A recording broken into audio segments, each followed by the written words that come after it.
Cooking with China চেনেললৈ সকলোকে স্বাগতম জনাইছোঁ। আজি মোৰ চেনেলত লৈ আহিছোঁ এটা ধুনীয়া ৰেচিপি বিলাহীৰ টক। বিলাহীৰ টক বনাবলৈ এয়া 5টা বিলাহী এনেকৈ সৰু সৰুকৈ কাটি লৈছোঁ। গোটা নহৰু 5টা এয়া লৈছোঁ। গোটা জিৰা লৈছোঁ আধা চামুচ, নিমখ আধা চামুচ, হালধি আধা চামুচ, ধনিয়া গুড়ি আৰু লৈছোঁ কেঁচা জলকীয়া এয়া 4টা লৈ লৈছোঁ। আধা বাতি গুড় এনেকৈ মিহি মিহিকৈ কাটি লৈছোঁ। মিঠাতেল অকণমান লাগিব। প্ৰথমে এখন কেৰাহী পাতিছোঁ গেছত।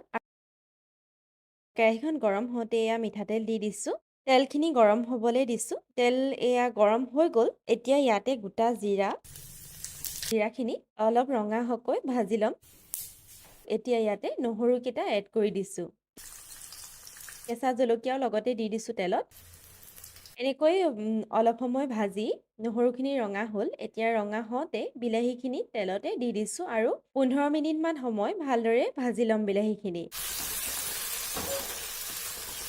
এয়া ভাজি আছোঁ। 15 মিনিটৰ পাছত বিলাহীখিনি এয়া অকণমান সিজিছে। এতিয়া ইয়াতে হালধি দিছোঁ। নিমখ আন্দাজ কৰি দিছোঁ। ভালদৰে লৰাই দিম গোটেই মিশ্ৰণখিনি।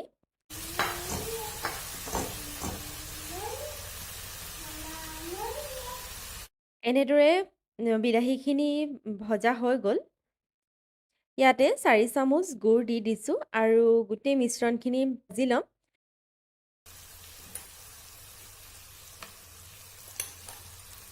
চামুচেৰে লৰাই দিম।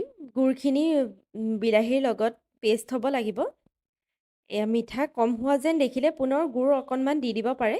এতিয়া ময়ো এয়া অকণমান মিঠা কম হৈছিলে 2 চামুচ গুড় আকৌ দি দিছোঁ। এনেকৈ 15-20 মিনিটৰ পিছত এয়া ৰেডি হৈ গৈছে। ওপৰত অকণমান অন্নপূৰ্ণা ঘি দি দিছোঁ ধুনীয়া গোন্ধাবৰ কাৰণে। এনেদৰে বনাই পুৰি বা ৰুটিৰ লগত খাব পাৰি, খুবেই ভাল লাগে। খুব সহজ আৰু অতি কম সময়তে বনাব পৰা এটা ৰেচিপি আজি আগবঢ়ালোঁ। ভিডিঅ'টো ইমানতে শেষ কৰিছোঁ। যদি ভিডিঅ'টো চাই ভাল লাগিল লাইক কৰিব, কমেণ্ট কৰিব আৰু মোৰ চেনেলটো ছাবস্ক্ৰাইব কৰি দিব। Thank U.